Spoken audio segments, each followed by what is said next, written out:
Denver Health claims there are no problems with the culture inside its paramedics division. Yet tonight, another paramedic has come forward to Denver7 Investigates, saying she too was pressured to bypass the closest level 1 trauma centers. Chief investigative reporter Tony Kowaleski started uncovering questionable practices back in July. And tonight, more pressure coming from another veteran paramedic. 911. When you were there, I'm guessing like many, you were a proud member of one of the most prestigious paramedic divisions in the country.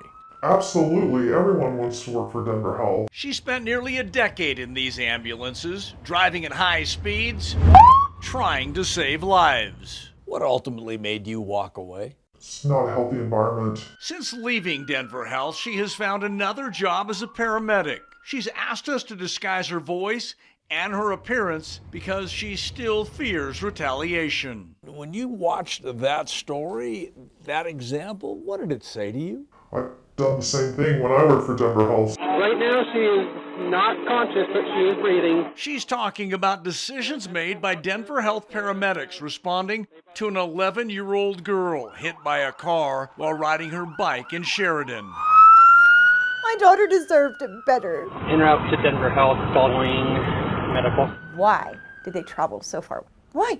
5 years later, Leah Plunkett still wants to know why. Why did Denver Health paramedics bypass the closest level 1 trauma center?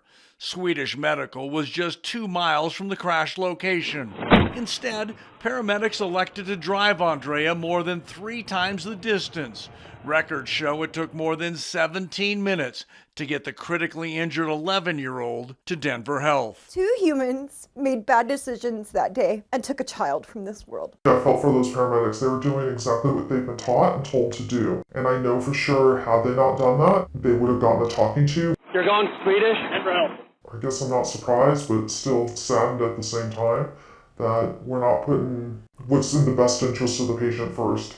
We're still putting the best interest of Denver Health first. She is now the 3rd paramedic to share her story in front of our cameras. In all, nearly 10 paramedics have independently talked with Denver7 about what they describe as a potentially dangerous culture inside Denver Health's paramedics division. Why would a paramedic drive 10 or more miles further and avoid a closer level 1 trauma center? Because if I transport the patient to Denver Health, no matter what the patient outcome is, I won't get second guessed by my medical direction.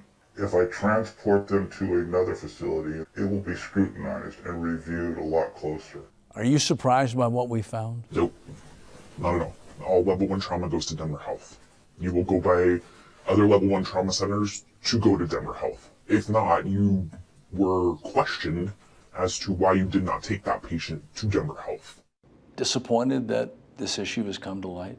I'm deeply disappointed if any of our paramedics thought that our goal was anything other than how to best take care of our patients. Dr. Kevin McVaney runs Denver Health's paramedics division. Since our first report back in July, the hospital has announced no changes to its policies and procedures. It's denied multiple requests for interviews to respond to the new information uncovered by Denver7 and stands firmly behind this July interview. You're saying you've done nothing wrong? I've done nothing wrong. I take care of patients. I wouldn't change a thing about how we equip and take care of our trauma patients. What he said was he had done nothing wrong. I think in his mind that's what he believes, but I don't think that's right.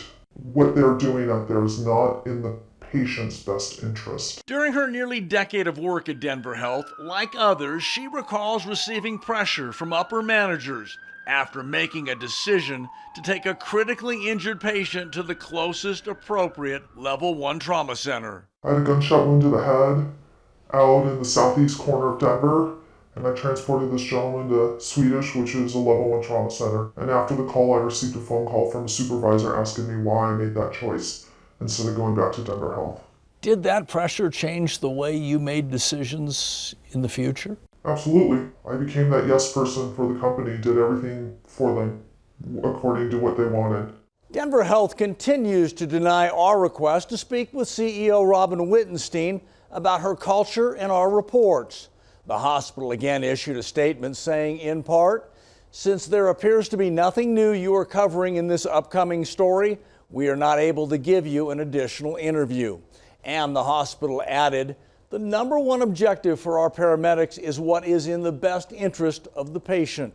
Finally, Denver's deputy mayor continues his review of the testimonials and facts our team has reported since July. Our promise is to continue to ask tough questions for Andrea's mom and everyone needing care from Denver Health paramedics. I'm Chief Investigative Reporter Tony Kowaleski.